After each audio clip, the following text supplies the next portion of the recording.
Hello दोस्तों, स्वागत है आपका 100 परसेंटाइल के इस ब्रांड न्यू प्लेटफॉर्म पर। मेरा नाम है वरुण और हम बात कर रहे हैं ज्योग्राफी की class 10th geography chapter 1 resources and development. पिछले वीडियो में कहीं ना कहीं रिसोर्स को हम चर्चा कर चुके थे और टाइप्स की बात कर चुके थे। क्लासिफिकेशन चल रहा था हमारा और पहला क्लासिफिकेशन हम on the basis of origin देख चुके थे बायोटेक और अबायोटेक में। नेक्स्ट जो हम बात करेंगे इस वीडियो में वो दूसरा हमारा बेसिस होगा on the basis of exhaustibility, यानी कि खत्म होने की बात चल रही है यहाँ पर समाप्यता के आधार पर। जैसे ही समाप्त हो जाते हैं ये रिसोर्सेस, उनको देखना है हमें। तो इस बेसिस पे भी दो प्रकार के हमारे पास रिसोर्स होने वाले हैं, एक रिन्यूएबल, एक नॉन रिन्यूएबल। मतलब एक नवीकरणीय और अनवीकरणीय। क्या मतलब है ये समझ लीजिए। रिन्यू करते हैं ना, हमारा रिचार्ज खत्म हो जाता है तो रिचार्ज को हम क्या कर लेते हैं, रिन्यू कर लेते हैं, करते हैं ना, समझ पा रहे हो ना, फिर से उस चीज को कर लेना है ना। यानी यहां भी यही बात चल रही है कि रिन्यूएबल जो आपके रिसोर्सेस होंगे वो क्या है, can be used again and again. ऐसे रिसोर्सेस जिनको बार बार हम क्या कर सकते हैं, यूज कर सकते हैं, उनको कहा जाता है रिन्यूएबल। ठीक है, नवीकरणीय या उनको फिर से यूज करने वाले। They can be reproduced, replenished and renewed. ठीक है, मतलब इनको फिर से प्रोड्यूस किया जा सकता है, कहीं ना कहीं रिन्यू किया जा सकता है, या इनका फिर से प्लांटेशन किया जा सकता है। ये क्या हो जाएंगे आपके रिन्यूएबल सोर्सेस। नेक्स्ट अगर बात करें, these are also called as inexhaustible. Inexhaustible हमने देखे थे दो टाइप्स के होते हैं, एग्जॉस्टिबल एंड इनएग्जॉस्टिबल। तो इनएग्जॉस्टिबल का मतलब यह है कि ये समाप्त नहीं होते हैं, ये समाप्त नहीं होते हैं। कौन से, रिन्यूएबल, मतलब इनको फिर से रिन्यू किया जा सकता है। जैसे कि क्या अगर बात करें तो हम बात करें सोलर एनर्जी की। भाई जो सन से हमको एनर्जी प्राप्त होती है उसको ही तो सोलर एनर्जी बोलते हैं, और वो सोलर एनर्जी क्या कभी खत्म होगी? निकट भविष्य में तो नहीं होने वाली खत्म, जब होगी तो तब तक 5 अरब वर्ष का समय है हमारे पास खत्म होने का। ठीक है, वाटर हो गया, वाटर रिसोर्सेस कंटिन्यूएशन में। ठीक है, नेक्स्ट बात करें जियोथर्मल एनर्जी। जो जमीन से थर्मल एनर्जी प्राप्त होती है हमको, वो एनर्जी। और बात कर लें तो विंड एनर्जी। हवा खत्म होगी क्या? अरे बताओ भाई, नहीं होगी ना। वो एनर्जी, सॉइल हो गए, फॉरेस्ट हो गए, एंड वाइल्ड लाइफ रिसोर्सेस हैं, ये सभी के सभी रिसोर्सेस क्या कहलाएंगे आपके, ये कहलाएंगे रिन्यूएबल सोर्सेस। ठीक है, अगर बात करें दूसरी तो नॉन रिन्यूएबल रिसोर्सेज की बात करें, ये जैसे कि ये क्या थे भैया, इनको अगेन एंड अगेन यूज किया जा सकता था, रिप्रोड्यूस हो जाते थे, रिप्लेनिश्ड और रिन्यूड। यहां पर ऐसा कुछ नहीं है। Resources which can be used only once, केवल एक बार यूज किया जा सकता है, एक बार यूज किया खत्म, एक बार यूज किया खत्म। ठीक है, क्या हो जाएगा, once use they can not be reproduce, ये रिप्रोड्यूस हो रहे थे, रिप्लेनिश्ड भी नहीं होंगे, और रिन्यू भी नहीं होंगे। इनको ही, ये क्या है भैया, दे देख millions of year there formation, लाखों सालों का समय लगता है इनको फॉर्म होने में, बनने में। तो ये क्या है, एक बार यूज कर दिए खत्म हो गए। भाई कोयला है, कोयले को आपने जला दिया, उससे एनर्जी ले ली, अब वो कोयला खत्म हो गया, तो क्या वही कोयला फिर से आएगा? नहीं आएगा, वो कोयला खत्म हो गया। पेट्रोल है, अपन ने पेट्रोल भराया गाड़ी में और उससे गाड़ी चला ली, अब क्या वो पेट्रोल वापस आएगा? नहीं आएगा, यूज किया खत्म। ठीक है, क्यों? क्योंकि लाखों साल इनको बनने में लग जाते हैं।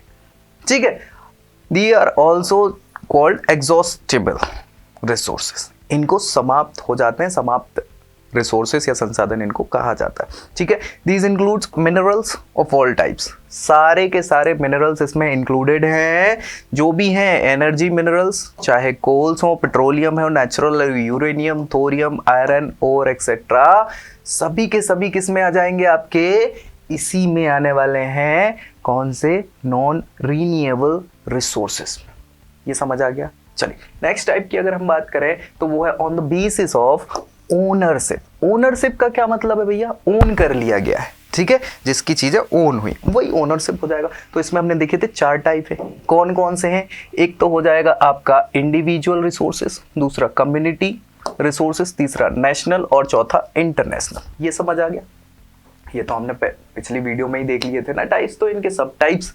अब देखो भैया, इंडिविजुअल क्या है, these are owned by privately या इंडिविजुअल्स, व्यक्ति विशेष द्वारा इसको ओन किया गया है। मतलब हमारा जो घर है वो एज अ रिसोर्स किसका है, इंडिविजुअल हमारा है। हमारा जो खेत है वो किसका है, वो हमारा है, वो इंडिविजुअल का। तो ऐसे रिसोर्सेज जो किसके हैं, इंडिविजुअली या प्राइवेटली हो, उनको क्या कहा जाता है, इंडिविजुअल रिसोर्सेज। दूसरी बात करें तो कम्युनिटी ओन्ड, इसको कोई व्यक्ति विशेष ओन कर रहा है, इसको कम्युनिटी यूज कर रही, मतलब हमारी पूरी सोसाइटी ने मिलके कुछ एक चीज ले ली, वो क्या हो जाएगा, कम्युनिटेटिव। जैसे कि अगर बात करें, these are accessible to all the members of the community या सोसाइटी या जिसकी भी हम बात करें, उसमें सभी के लिए क्या है, एक्सेसिबल होते हैं ऐसे रिसोर्सेज।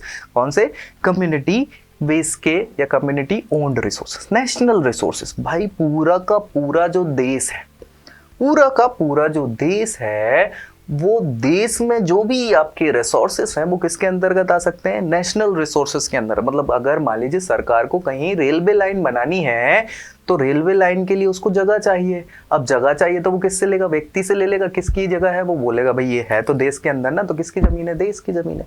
तो ऐसी सारी की सारी चीजें क्या है, आपकी नेशनल रिसोर्सेज के अंतर्गत आ जाती हैं। ठीक है, नेशनल रिसोर्सेज में क्या, all the minerals, water resources, forest, wildlife, land within the political boundary and oceanic area of 12 nautical miles। ये बहुत ज़रूरी है भैया। ठीक है, भारत का अगर हम बात करें, ये जैसे हमारा इंडिया है, ठीक है, सो इंडिया के अंदर की जो टेरिटरी है, ये पूरी इंडिया में जो भी रिसोर्सेस हैं वो तो है ही इंडिया के, साथ ही साथ ये ओशियंस वाला जो इलाका है हमारा, अरेबियन सी का या बे ऑफ बंगाल का या फिर इंडियन ओशियन का, तो इसमें भी कहाँ तक, 12 नॉटिकल माइल तक का। ये जो 12 नॉटिकल माइल तक का एरिया है, वहाँ पर पाए जाने वाले सारे के सारे रिसोर्सेस किसके हैं, नेशनली रिसोर्स हैं। वो नेशनल यानी कि देश के रिसोर्स हैं, उनको भारत सरकार यूज कर सकती है। कितना एरिया है ये पूछ लिया जाता है, 12 नॉटिकल माइल। और एक नॉटिकल माइल जो होता है वो लगभग 1.858 किलोमीटर्स के आसपास होता है। ठीक है, सो ये एरिया है। अब जो भी कोस्ट है, टेरिटोरियल वाटर है, रिसोर्स जो भी यहाँ बिलोंग करते हैं, वो सब किसके अंदर आ जाएंगे, नेशनल रिसोर्सेज के अंदर। ठीक है, इंटरनेशनल रिसोर्सेज की बात करें तो अब भैया ये देश है हमारा, ये देश है मेरा, है ना, स्वदेश है मेरा। इस देश के बाद आगे मान लो कहीं और, इस देश के आगे, ये तो कितनी हमने बात करी थी, 12 नॉटिकल माइल्स की बात करी थी, लेकिन इसके आगे एक और जगह होती है जो हो जाएगा और आगे तक का, ये वाला जो क्षेत्र है जो आएगा कितना, 200 नॉटिकल माइल्स का। 200 नॉटिकल माइल्स के आगे जो भी टेरिटरी होगी, चाहे वो water territory, basically water territory की ही बात चल रही है, सो वाटर टेरिटरी जो है एक्सक्लूसिव जोन कहलाता है। ठीक है, तो एक्सक्लूसिव जोन जो हमारा है, उसमें अगर हम बात करें, ठीक है, एक्सक्लूसिव इकोनॉमिक जोन इसको कहा जाता है, उसके आगे की जो भी टेरिटरी वो सब की है, मतलब दुनिया में जितने भी देश हैं सब उसका यूज कर सकते हैं एज अ रिसोर्स के रूप में, वहां जो भी रिसोर्स पाया जा रहा है वो। लेकिन कब कर सकते हो आप, तब कोई इंटरनेशनल जो भी आपकी अथॉरिटी है उससे चर्चा करने के बाद वहां यूज कर सकते हैं। जैसे हमारा इंडिया है ना, इंडिया क्या करता है, 200 किलोमीटर के आगे यहाँ पर मैग्नीज ओर है इंडियन ओशन में, तो वो इंटरनेशनल ऑर्गेनाइजेशन से चर्चा करे है, और हम भारत के लोग जो है या भारत की सरकार है वो वहां से क्या कर सकता है, मैग्नीज ओर को निकाल सकता है एज अ रिसोर्स। ठीक है, सो सारे के सारे 200 किलोमीटर्स का जो एक्सक्लूसिव इकोनॉमिक जोन है, कहां पर, इस भारतीय सीमा या किसी भी देश की सीमा के आगे 200 नॉटिकल माइल्स का जो एरिया होता है, वहां क्या कर सकते हैं आप, सारे रिसोर्सेस किसके हैं, वो इंटरनेशनली सब यूज कर सकते हैं। ठीक है, वो इंटरनेशनल रिसोर्स कहलाते हैं। तो ये किसके ओनरशिप के आधार पर हमने चर्चा कर ली, किसकी, इसकी रिसोर्सेस की। लास्ट कौन सा बचा है, स्टेट ऑफ अच्छा, इसमें अगर देखें इसी चीज में, मतलब ओनरशिप में, यहाँ हमने बात करी जो विलेज के लोग हैं वहां पर उनकी ओनरशिप होती है खुद की, गांव में उनके घर हो गए, उनकी जमीन हो गई, वो सारी ये यहाँ पर लिखी हुई हैं एग्जाम्पल के थ्रू। और यहाँ पर कम्युनिटी टिप में क्या हो जाएगा, पब्लिक पार्क होगा, picnic place, sports play ground वगैरह जो है सिटी में, जो सबके लिए एक्सेसिबल होते हैं, उनको क्या बोलते थे, कम्युनिटी टाइप। ठीक है, नेक्स्ट हम जो बात कर रहे हैं कि स्टेटस ऑफ डेवलपमेंट की, जो नेक्स्ट टाइप है हमारा क्लासिफिकेशन का, on the basis of status of development. तो यहां भी हमने देखा था 4 टाइप्स थे, सब टाइप्स कौन कौन से थे, एक तो था potential, developed, stock and reserve. ठीक है, तो ये 4 टाइप है। कैसे 4 टाइप है, यहाँ पर ये जो है पोटेंशियल है ना, कई बार हम बोलते हैं कि यार इस बच्चे में बड़ा पोटेंशियल है, ये बहुत आगे जाएगा, है ना, तो ये पोटेंशियल है, मतलब ऐसे रिसोर्सेस जिनमें पोटेंशियल तो है लेकिन फिलहाल जो पाए जाते हैं उनका यूज नहीं हम कर पाते, यूटिलाइजेशन उनका नहीं हो पाता। जो प्रकृति में पाए तो जा रहे हैं, नेचर में है वो रिसोर्सेस, लेकिन उनका हम यूज नहीं कर पाते, अभी तो फिलहाल नहीं कर पा रहे हैं। ठीक है, सो ऐसे रिसोर्सेस क्या कहलाएंगे? आपके पोटेंशियल रिसोर्सेस कहलाएंगे। नेक्स्ट बात करें डेवलप्ड, तो ऐसे जो रिसोर्सेस हैं जो क्या है, जैसे बात करें ग्रेजिंग ग्राउंड्स हो गए, कॉमन ब्यूरिंग ग्राउंड्स हो गए, या फिर विलेज का पॉन्ड हो गया, कोई भी तालाब वगैरह, या फिर पिकनिक प्लेग्राउंड सिटीज वगैरह, ये सब हैं जो यहाँ पर इनको डेवलप किया जा चुका है, जो भी आपके है। देखो यार, पोटेंशियल में क्या है, कहीं ना कहीं जिनमें पोटेंशियल है। डेवलप्ड ऐसे हैं, देखो पोटेंशियल है मगर हम यूटिलाइज नहीं कर पा रहे। डेवलप्ड ऐसे हैं जो डेवलप है और इसका यूज भी हम कर रहे हैं, कहीं ना कहीं हम जब यूज कर रहे हैं। पोटेंशियल में बात करें जैसे कि राजस्थान में हमारे पास क्या है, सारा राजस्थान कैसा है, डेजर्ट वाला फॉर्म है। अब डेजर्ट वाले फॉर्म में क्या हो सकता है कि वहाँ की एनर्जी को हम यूज़ कर सकते हैं, लेकिन अभी हमारे पास है ही नहीं व्यवस्था कि हम यूज़ कर पाएँ। तो वो एनर्जी तो है, उसमें पोटेंशियल भी है, लेकिन हम यूज़ नहीं कर पा रहे। ठीक है, सो वो पोटेंशियल। अब डेवलप्ड ऐसी चीज़ है जो डेवलप्ड है, जिनका यूज़ हम कर पा रहे हैं, सारी चीज़ें उनको अगर हम बात करें यहाँ पर, जैसे एग्रीकल्चर और इंडस्ट्रियल रिसोर्सेज जो है हमारे, उनको हम यूज़ कर पा रहे हैं डेवलप्ड में। ठीक है, तो वो डेवलप्ड है, कहीं ना कहीं यूज भी कर पा रहे हैं, यूटिलाइजेशन कर पा रहे हैं हम टेक्नोलॉजी के माध्यम से, तो वो सारे क्या हो जाएंगे, पोटेंशियल के बाद डेवलप्ड। स्टॉक की अगर हम बात करें यहाँ पर, so materials in the environment which have potential to satisfy human needs but human belongs not have to appropriate technology access them। मतलब ये कहना चाह रहा है कि ऐसे रिसोर्सेस जो भारत में जितने भी लोग हैं या विश्व में जितने भी लोग हैं उनकी ज़रूरतों को पूरा कर रहा है, तो वो एज अ रिसोर्स तो है भाई। कहीं ना कहीं रिसोर्स की डेफिनेशन ही यही बोलती है। अब वो है, लेकिन हमारे पास ऐसा कोई टेक्नोलॉजिकल सपोर्ट अभी तक है नहीं कि हम उसको क्या कर सकें, यूज कर पाए। ठीक है, सो उनके पास, हमारे पास एप्रोप्रिएट टेक्नोलॉजी एक्सेस नहीं है, जिसके कारण उनको एज अ स्टॉक में रख लेते हैं ना। कई बार हम चीज़ों को स्टॉक में रख लेते हैं कि भाई ये बाद में काम आएगी, रख लेते हैं इसको।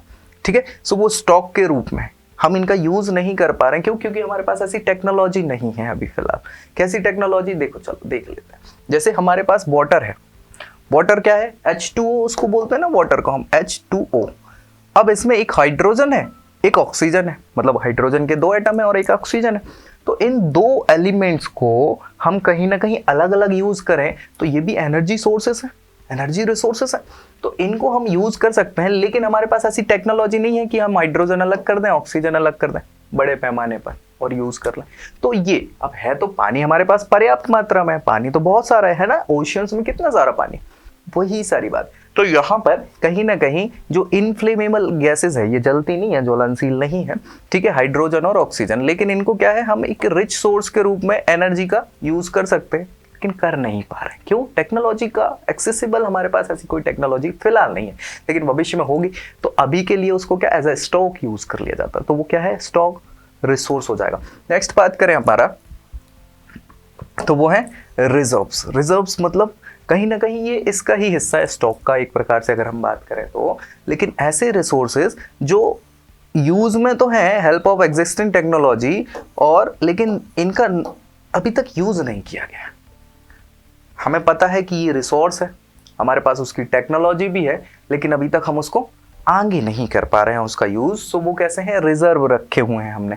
कैसे रिजर्व रखे हुए हैं? जैसे देखो, रिवर वाटर है, इनका यूज हम कैसे कर सकते हैं, पावर को जनरेट में करने में कर सकते हैं, है ना। पानी जब तेज से रिवर से जाता है, बहता है, तो क्या होगा, कहीं ना कहीं हम उसमें अगर हम जनरेटर लगा दें और कहीं ना कहीं उसको क्या कर लें, इलेक्ट्रिक को प्रोड्यूस करने में यूज कर लें, जो होता है ना हाइड्रो पावर्स जिनको बोलते हैं, तो हाइड्रो पावर में यूज कर सकते हैं। लेकिन हम अभी क्यों नहीं कर रहे हैं? क्यों नहीं कर रहे हैं? क्योंकि इतने सारे अगर हम कर लेंगे तो भविष्य की ज़रूरतों के लिए, तो इनको स्टॉक करके रखे हुए हैं हम अभी फिलहाल में, कैसे, रिजर्व करके रखे हुए हैं। ठीक है, सो इनका लिमिटेड एक्सटेंट है अभी तक। बहुत सारी हैं हमारे पास भाई, नदियाँ कितनी सारी निकलती हैं भारत में, 4000 से ज़्यादा नदियाँ हैं जो निकलती हैं। अब 4000 से ज़्यादा नदियों पे हम सब में हाइड्रो पावर लगा दें और इलेक्ट्रिसिटी की हमारी कमी पूरी हो सकती है।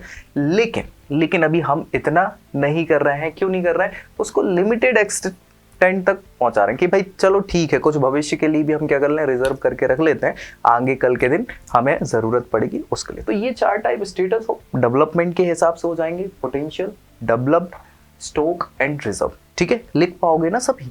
भाई बहुत सिंपल है और ये मेरे ख्याल से हो गया। यहाँ पर सारे के सारे हमने क्लासिफिकेशन ऑफ रिसोर्स कर लिया। नेक्स्ट वीडियो में मिलेंगे हम नए टॉपिक के साथ। तब तक के लिए जय Hind. I hope you like this video. For more such videos, keep watching our channel And do not forget to like, share and subscribe.